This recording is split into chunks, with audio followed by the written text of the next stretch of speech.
Even when we don't have a reliable internet connection, using offline Google Maps provides a convenient backup and ensures we can navigate and explore locations.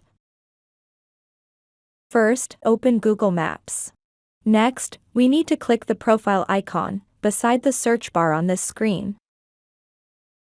Next again, we need to click Offline Maps tab. On this screen, we need to click Select Your Own Map. Here, I need a map of New York, Times Square area. Once we zoom in to the exact location, or the area that we want to visit, we can click the Download button that's visible in the bottom of the screen. The map is being downloaded. And done downloading. This map will be stored in our phone. To access the maps, when we are offline, we need to click Google Maps, again the profile image on this screen. And here, we need to click Offline Maps.